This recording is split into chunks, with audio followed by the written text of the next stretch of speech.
Does it hurt when you do that? Does it hurt when you do that? Does it hurt when you do that?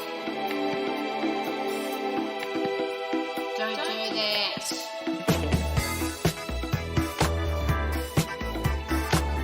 Hello, legends. Welcome back. Or welcome. If it is your first time listening today, I'm so glad you're here. I am JJ, and this is a podcast where I talk to interesting people about the things that they do and don't do that hurt. And we also talk about lots of other stuff. Today's guest is Craig Spence. Craig is a senior software engineer for Spotify. Yes, Spotify. Like, if you're listening to this on Spotify, he made some of the buttons that you would have had to press to get here work. That's crazy. It's amazing. So cool.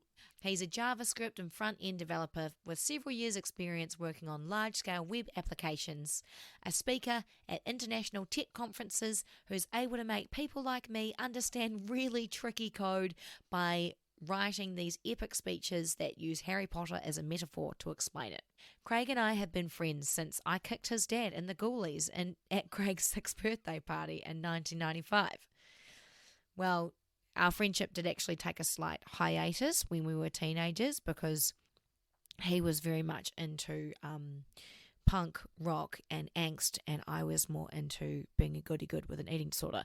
But anyway, we rekindled the friendship to be able to have this wonderful chat where Craig shares what it's like to be a work in progress, about developing more mindful awareness in the world. He talks about his mental health and his physical health. He shares what it's like when you have a really fun job, but you're also a workaholic. And we talk about the whole job versus identity versus values way of kind of understanding who we are. We talk about COVID, capitalism, drinking water, incremental change, and Bridgerton. Bridgerton is a TV series on Netflix. And if you haven't seen it, well, I'm not going to tell you what to do, but I quite enjoyed it. So, you know, you can do with that what you will. We recorded this back in January. He was my first ever guest, and you can hear that I'm very excited and also somewhat panicked and very overwhelmed by the tech. I was in our hometown of Wanganui, Aotearoa, New Zealand, and he was in Stockholm working from home. And the powers of the internet that allowed us to record this conversation slightly thwarted us by there's like a strange background hum. So I just want you to imagine, if you are picking up on that you are sitting next to a fish tank while you listen to this. And maybe you are sitting next to a fish tank right now. And if so, that's a very ambient scene to be sitting next to listen to this podcast. I feel quite honoured. I hope that your fish tank has a turtle in it and maybe one of those little plastic treasure chests. Also, thank you everybody for the feedback, the comments, the reviews, the shares and everything that you've been giving the pod. Shout out to listeners in Europe, shout out to the listeners in America and all my mates down under. Please write to me because next week I'm going to do a solo episode and I would love to share some of the things that you've got out of the episodes and shower you with gratitude. And that is quite enough from me because it is time for us to sit back, enjoy the fish tank and this wonderful chat with Craig Spence.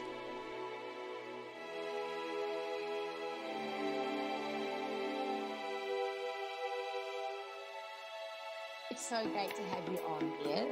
My first guest for Does It Hurt When You Do That? Don't Do That, the podcast. Who are you? I'm Craig.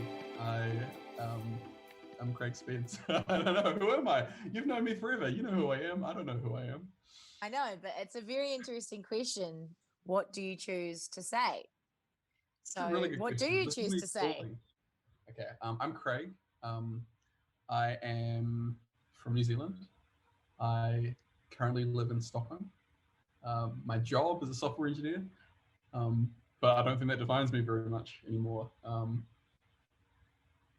I don't know what I am. I think that probably sums up my late 20s, early 30s. It's the whole figuring out exactly what you are and what you believe in type phase of my life, at least. I don't know. I'm vaguely human. I care about the world and I care about the future.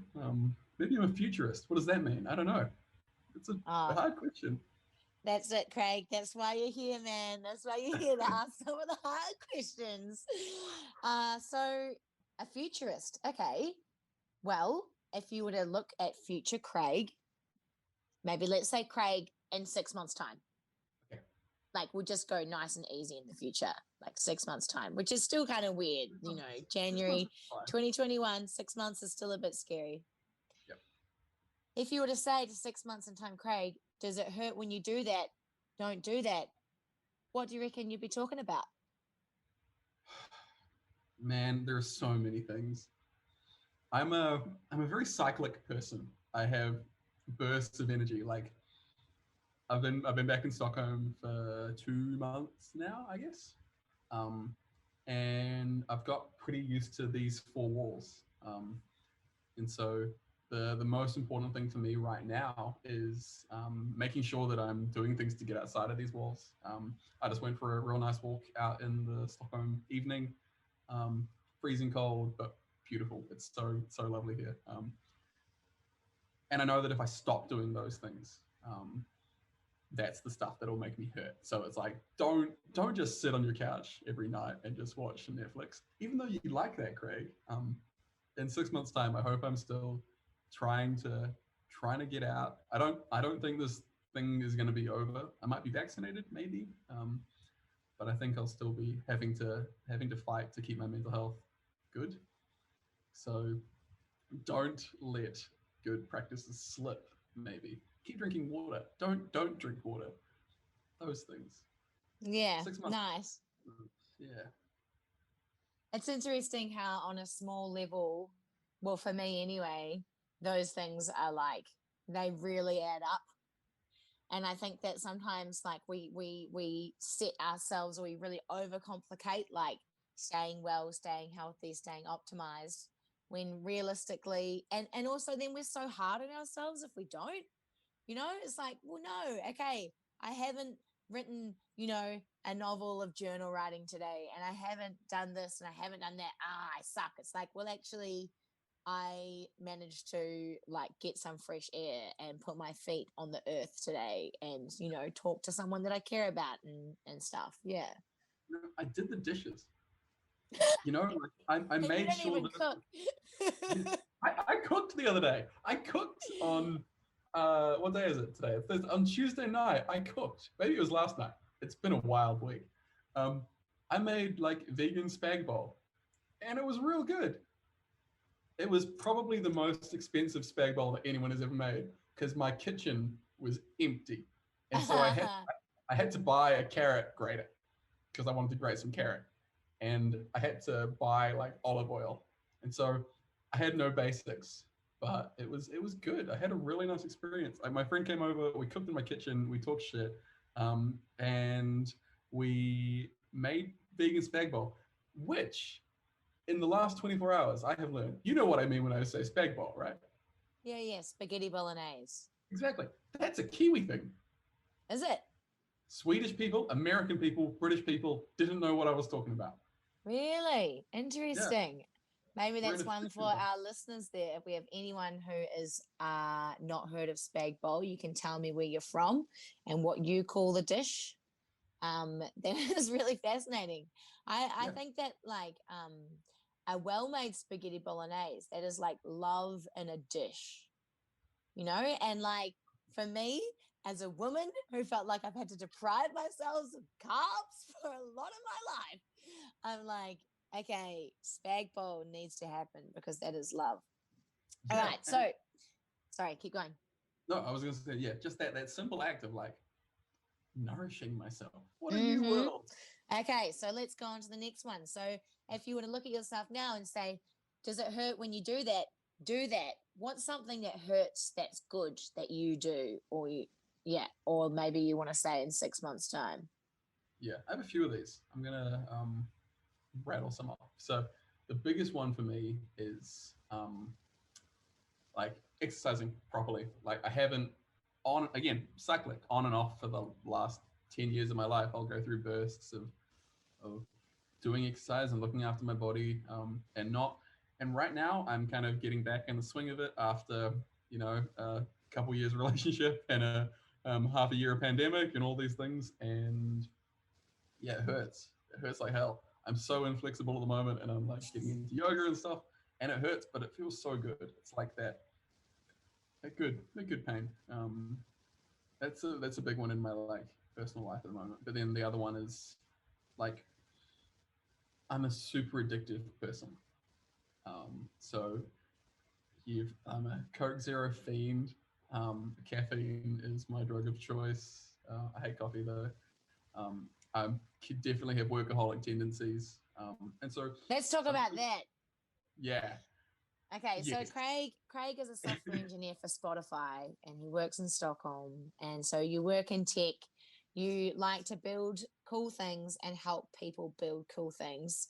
I remember one time you were telling me about this special button that you were working on, and like it's so interesting because like there's all these things in tech and in the world in general that we just completely take for granted. We're like, we press a button, we don't realize that that was someone's project for like 6 months. So do you mind maybe running us through what you're kind of working on at the moment, if you can, and then talking about your workaholic tendencies?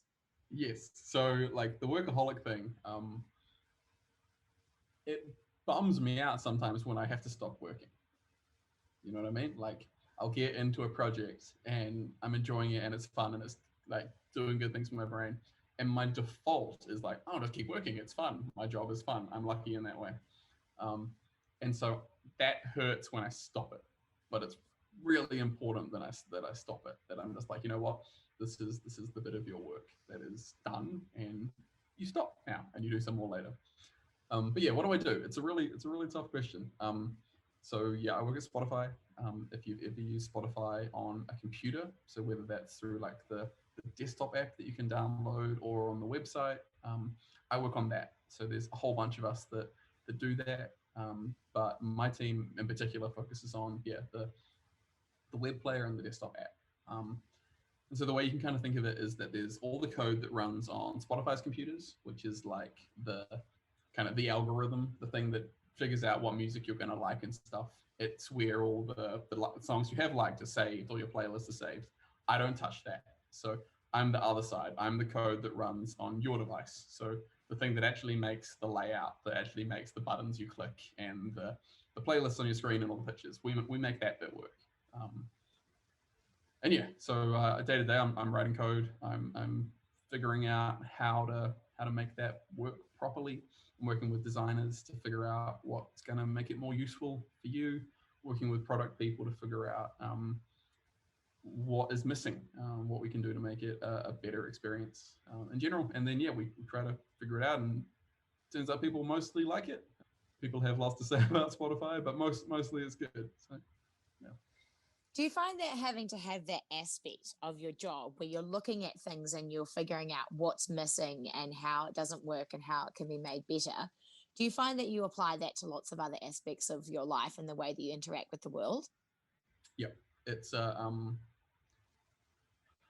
do I put it? Like, I like solving problems, but what that kind of leads itself towards is that I see a lot of problems everywhere, and it means I'm thinking about stuff a lot, and it means I can get pretty bogged down in what I can see as problems, right? Like, it's really important to kind of resurface a lot the things that are working, you know. So in the case of Spotify, like yeah, we have a lot of users that really enjoy our products. Yes, there's things that are wrong with it. There's things that I know that I've done in the last week that broke stuff and that I'm going to have to fix. You broke Spotify. I mean, I broke a little. It happens. We have to be, Far out, no we have to be pressure. resilient to things breaking. Yes, true. but in the world, yeah, it's like I'll look at a situation and it's just like, okay, cool, this has clearly got so many things that are broken about it. It's really hard to like turn that engineer brain off sometimes and just go, what, we can't fix this all right now. A lot of things about this are great. Let's just enjoy that. And that, again, that's the workaholic thing, right? Like I'm often just in that mindset and find it hard to switch off that mindset. So I have to be really careful with my brain so that I'm switching off and doing non-hard stuff, Yeah. like. And so in that situation, when you know that you're getting into that, what practices or what things have you got in place that you can turn to in those times? Honestly, this is, again, still a massive work in progress for me. The last 2 years of my life, in terms of my brain, my understanding of my brain has been like a huge thing. And like I've talked to Joe, I've talked to you about this tons over the last couple of years, but just acknowledging that my brain is a part of my body, like that I feel worse when I haven't slept well, that I feel worse when I haven't eaten well, that I feel worse when I have, pushed something too far, when, like taking, just even acknowledging the fact that there is cause and effect. Like I'm not very good at like eating something and then feeling bad and being like, oh, I wonder if it was that thing I ate. Like if I drink a bunch of caffeine and then sleep badly, my brain doesn't go, oh, I guess I shouldn't have had so much caffeine. Like, so just a bit more mindfulness about about my existence in the world and what I put into my body. And then just at a high level, doing things that I love. Like I know that I have things that I need to do to keep mentally okay. For me, that's like playing a bunch of music. I spend way too much time playing music. If I don't, I get depressed.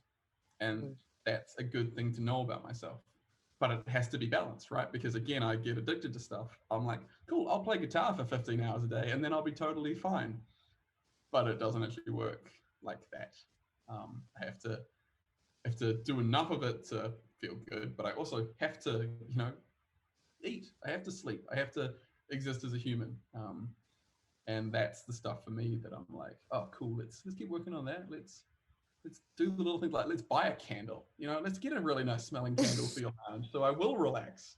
Let's not feel like you have to watch intense documentaries because it's interesting. Like sometimes, I'll watch a season of Bridgerton and love it. Oh my goodness, I've only just started getting into it, and that is a dangerous season.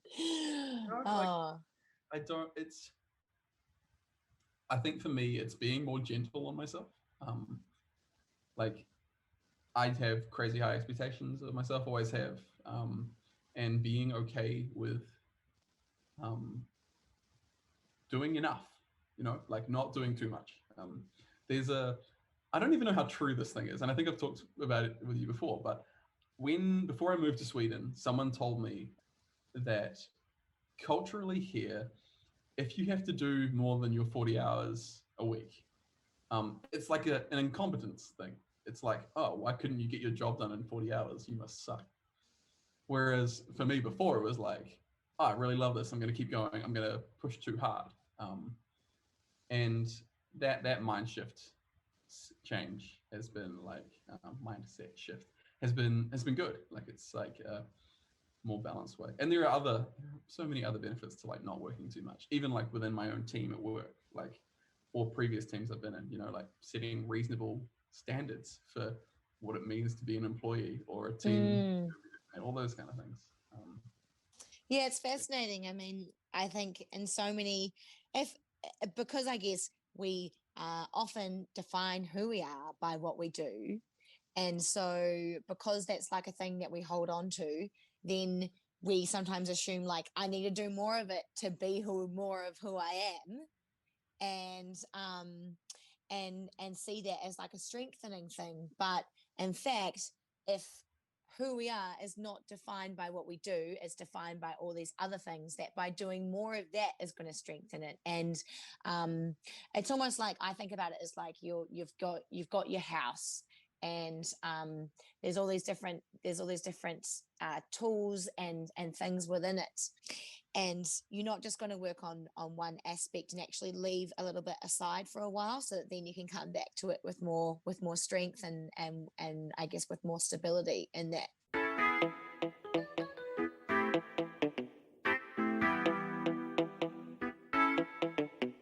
There's so many things that make up a person.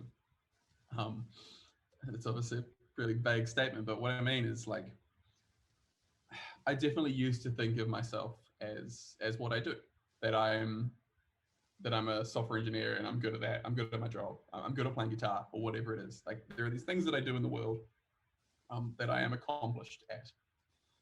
Therefore, that is who I am. But actually, that's totally backwards. Like, I'm good at playing guitar because I'm persistent.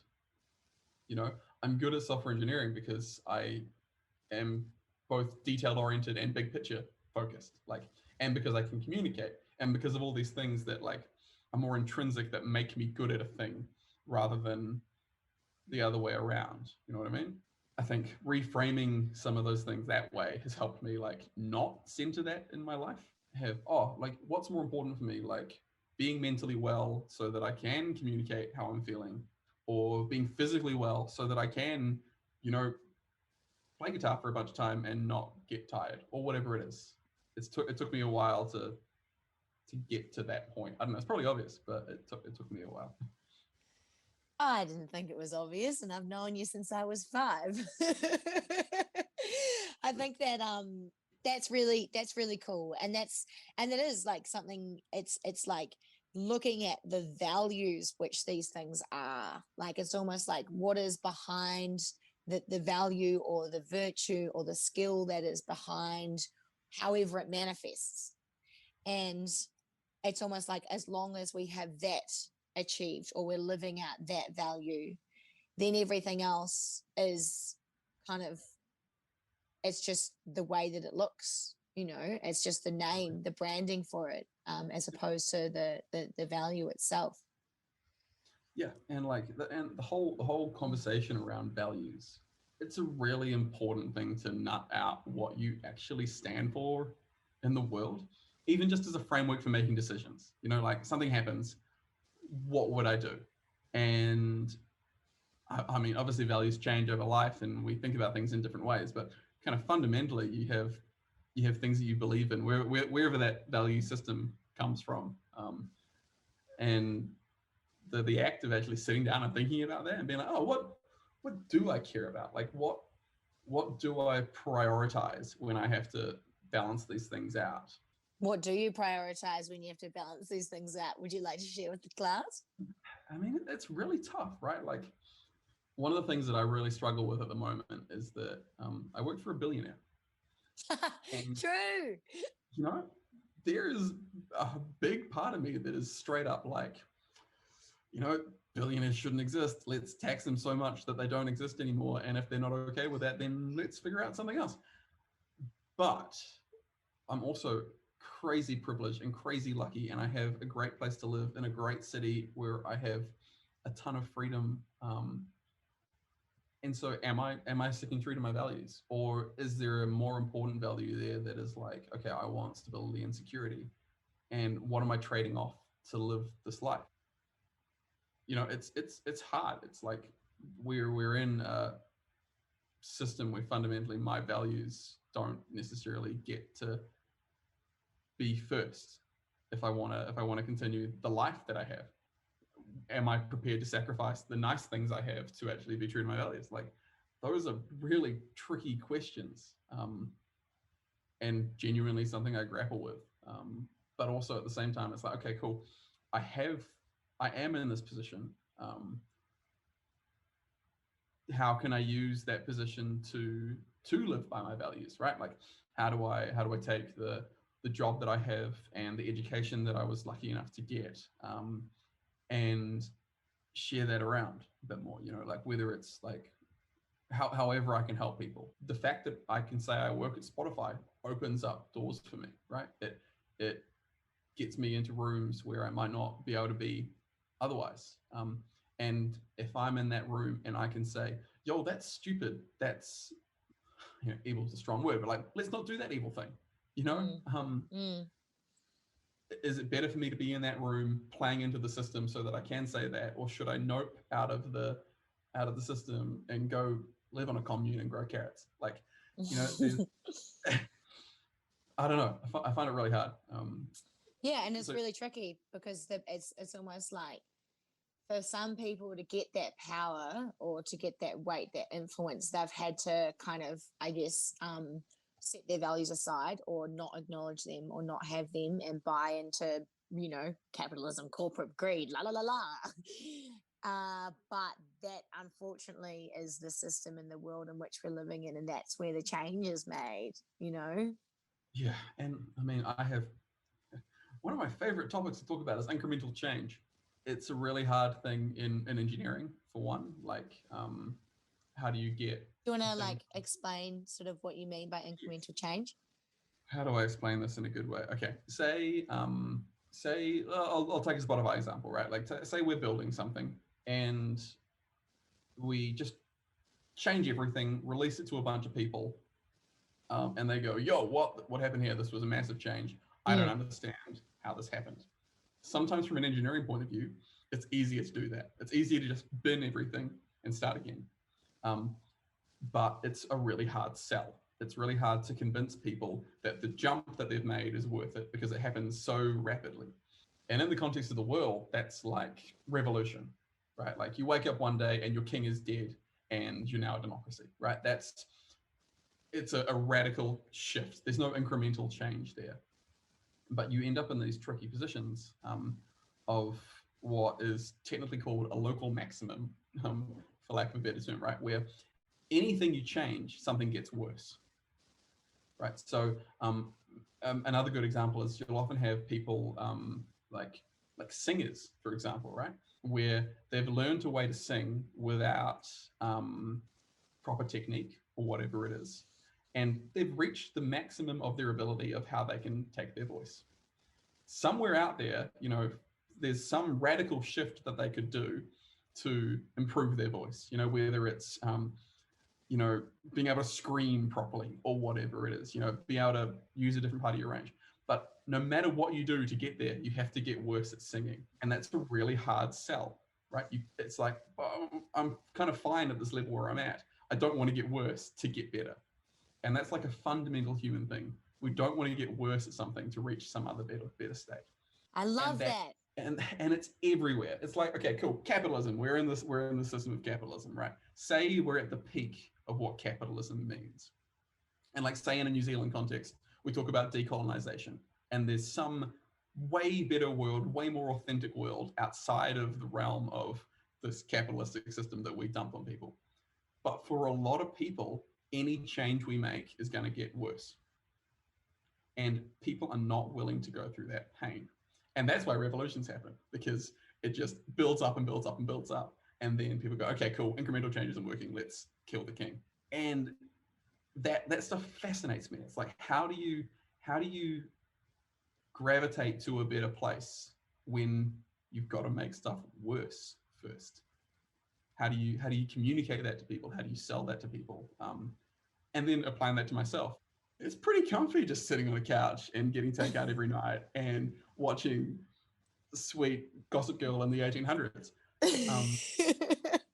And any change I make there is painful. Like it's, you got to go to bed a bit earlier. You've got to get up earlier. You've got to drink less Coke Zero. You've got to do more exercise. Like they're painful things. But you get to a point where you're like, you know what, that pain is worth it. Really, really just fascinated by, I don't know what the fix for that is, but I like thinking about that one. Does it hurt when you do that? For me, Exactly. The fix for that is I see myself sometimes when I'm like wanting to bring in some kind of incremental change. I see it as like ninja training. Like I'm like, oh, this is really hard, but I'm like, I am in ninja training to like be a human being, or like if I'm rehearsing a show, or if I'm having to, for university and things, and I'm having to draft a philosophy essay and it keeps on getting sent back, and it's getting initially I'm like, oh, this is great, I've got all these ideas together, it's looking really tidy, it's looking really good, and then I show it to somebody else and they're like, yeah, but you've got too many loose threads here and you've got to kind of undo the weaving, so to speak. I'm like, well, now it's even worse. And then for me, I'm like, okay, this is ninja training for whatever this is. And I think one way to sell it is to maybe like make it playful, make it fun, make it exciting. I remember when I started boxing, and like I started boxing training and like starting to fight because I wanted to have something that I was bad at, because I think that as adults we don't do enough things that we're bad at, right? And I used to tell myself, like, when I had to go to sparring in the morning because I was going to go and like actually be, punched in the face and stuff, I'd pretend that I was going to a day spa. I was like, I've got to set my alarm because I've got to go day spa. And just knowing that, it's gonna get worse to get better. And like there's a degree of mental toughness to that, right? You have to be in a pretty good place to take on that pain, right? You have to be have the vision of that end state of like when the good thing is worth it. And on an individual basis, that can be achievable, but like you multiply that out to a bunch of people who are going through a bunch of different things, and it's tough to get that buy-in, which is why big things take a long time to change, I guess, right? It's like the same thing with any group of people. But I mean, that's always been a thing I struggle with, right? Like I know I should exercise. I know how much better I feel when I exercise. But when you haven't for a while and you're in that slump and it's just like, I haven't exercised in 3 weeks. What's one more day? Or it's been 6 months. Oh, yeah, it's fine. Getting over that hurdle of like that first little bit of that change, like that's the key, right? Like just do a little bit and see how you get on. So we've already started kind of talking about the world and zooming out and looking at these different things. So if you were to look at the world and you're like, you're hurting, like it's hurting when you do that, don't do that. Is there any kind of things that you would want to say or focus on? If it was on a billboard, a message that could flash up, a little notification on people's phone? Man, that is such a good question. I think like one thing that people are really, really bad at, and I'm bad at because I'm a person, is understanding risk and understanding complexity. And like, again, I'm looking at the world from an engineering point of view here, but it's something I've been thinking about the last little while. Like, let's take COVID, for example. I'm not an expert and I don't know about epidemics. I don't know about vaccines. I don't know about anything, but I do understand some things about change and about systems, right? The scary thing about COVID is not whether it's like a flu or not. It's that we don't know, right? It's an unknown. And those are the scariest things because we don't know what we don't know about it. And so, yes, a lot of people have had this virus and it hasn't been so bad for them. But 6 months ago, when people were trying to figure out what to do with this thing, we didn't know. We just didn't know what was going to happen. And so you have to be more cautious about those things. And so thinking about risk of like, how could this play out? What are the different situations that could play out here? And how should we treat that appropriately? Like, okay, the climate, for example, right? Like, okay, cool. Maybe it is all a hoax. Maybe it is some natural system that just happens in some cycle. I don't personally believe that, but maybe it is. Worst case scenario is we do all this stuff to fix it and the world just becomes a better place.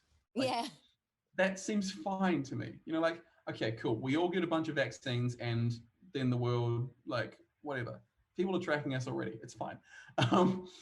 But like having some sense of what is the cost of this? What is the ROI on this? Like, it's a capitalistic system. Let's treat it like a capitalistic system. Like, what's the cost if we don't fix this pandemic? Everyone dies. What's the cost if we don't fix climate change? Everyone dies. If you start looking at it from that point, then it's almost well, like, we're all gonna die. I mean, maybe. Yeah. We haven't even talked about and I was reading this thing about what's the term? Life expectancy terminal velocity. It's too big a topic, but the idea is kind of like at some point, right now, medical science keeps you alive at a rate that is less than 1 year per year longer, right? And we do science and we do medicine, And slowly that number becomes bigger, right? So you, instead of getting 1 week of life expectancy longer every year, you get a month more. And then at some point, Because we're getting better at science and stuff. yeah, right. Yeah. So medical gets better, medicine gets better. And then at some point, you're getting more than a year's life expectancy per year. And at that point, you live forever, right? So that's Do you reckon? Oh, man. Oh, come on. Do you reckon we would want to do that though? Like, I don't know. I mean, who knows? Who knows what the motives of? For me, I mean, okay. I'm gonna wrap this up soon. Yeah. And you're welcome to pull at whatever you've kind of put up in the air and see if you can mesh it together in any kind of way. I think that like what we've talked about values, and we've talked about risk, and we've talked about like seeing things and wanting to improve them is almost like, I mean, for me, what I'm hearing is it kind of comes down to morality and where you sit with all of that. Like, okay, we're all going to die. Well, how? How much suffering are we going to allow the world to have? How can we let people know bit by bit that they're doing things that hurt them, that they need to stop doing? Or how can we allow ourselves to have suffering in order to become better? And so I see this, and I'll be interested because, you know, you and I are from, like, we had a very similar upbringing, but the context and the worlds and the people who we surround ourselves with now are both very different. I see that there's this almost like constant clash between like science, capitalism, fact, you know, rigidity, and like philosophy, faith, spirituality, and creativity. I see this kind of like clash, and you know, they need each other. Like, what do you think? Do you think that that's a thing? What do you reckon? if I had to group the groups there that I thought were clashing, Oh yeah, I group don't them. think I would put them in the same groups. Cool. Like you group science and capitalism together, and that couldn't be further from the truth for me, right? Like, Yeah. Okay. science is science. It's a process of finding out the truth, right? The tricky thing about science and capitalism isn't the science, it's the capitalism, it's the money, and it's the people. That's the clash, like, right? The clash is humanity versus the way the world works, right? It's we have a lot of people sharing this little ball that floats out in space with a finite number of resources, and we're not very good at optimizing that system yet. And so that's the clash. The clash is cool. We've got a generation of people that are hoarding wealth, and there's not enough to go around, quite frankly. I have a way greater share than most, but also I'm, you know, convincing me to give that all up is hard, and something again that I grapple with every day. The idea of creativity and science clashing with each other also blows No, my they're mind. not clashing. They're together. You need both. Okay. Like, philosophy, like, sure, philosophy is tough, but philosophy is also fundamentally about truth, right? Like, it's about thinking about thinking. There's definitely a clash between faith and science. No question. You know that I have basically no faith, but I still see a lot of the same values in my world without spirituality, for lack of a better word, because of how I see the planet, right? Like, I've often compared, like, okay, cool, what, you know, we went to church growing up, we went to chapel at school, right? What did I like about that? I liked being in a group of people singing songs, right? Like, with a sweet melody. That's what I get from going to a show. You know, there's no Jesus figure or anything, but it's that sense of community, that sense of like connectedness. So that bit, that's not spiritual, right? The spiritual bit is the question of what happens after you die. And to me, I've never really cared about what happens after I die. I care about what happens up to that point, which, you know, I mean, I'm not a perfect person. I'm a total idiot, but I'd like to think that I at least approach the world of trying to make things better in whatever way that I can. And that's the spiritual bit to me.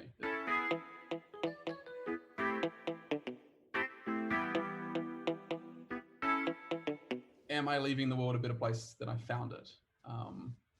I hope so. The work in progress.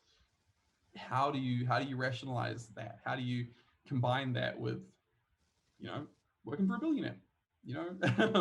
How do you balance all those things out? And you're right, it is all about values. It's all about values and how you play into this world of clashes, right? There are all these things colliding from so many different angles, and everyone has a different opinion on them. Maybe it's about finding non-negotiables, like maybe it's not about finding the values that are flexible, but it's about finding the things. It's like, you know what? I don't think Nazis are good. Like that's a thing that I could absolutely say. I don't think that people dying on the street because they can't afford insulin, I don't think that's good. I fundamentally stand against that. And knowing those things that you absolutely stand against, maybe rather than trying to grapple the things you stand for. That's pretty cool, Craig. Wow. Oh yeah, nice one. It's I mean, that's why I'm doing this really is to I guess to grapple, Grappling's good. Grappling's important. And with grit and with courage, we're diving into these things. Basically because, well, for me, I've been a bit of a bury my head in the sand fence sitter for a long time. So I'm so grateful for you to have your head out of the sand with me for a little bit, and to share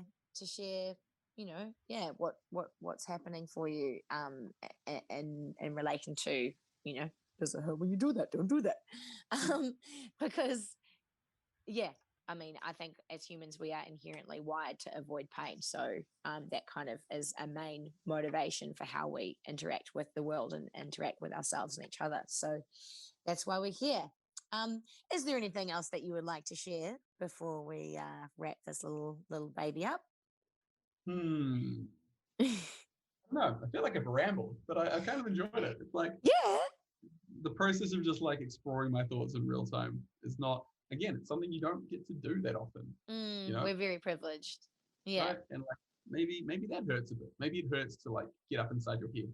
Well, it's scary, and also to put it out there, like that takes, one thing. I know what I want to share. Okay. Everyone go get therapy. I think that's my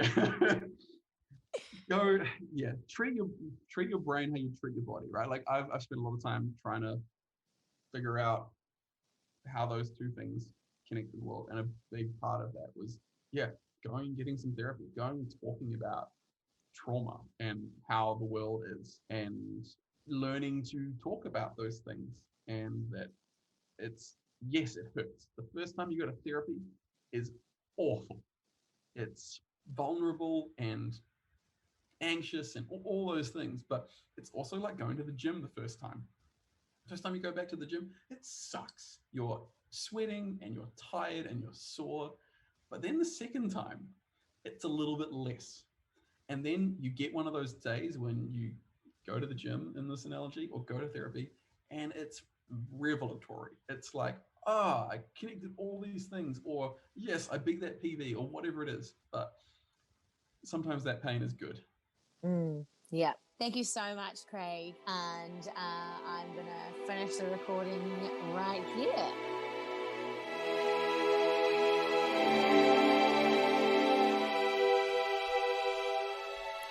Thank you so much for listening and sharing your time with me this week. For this podcast to continue, I could really use your support.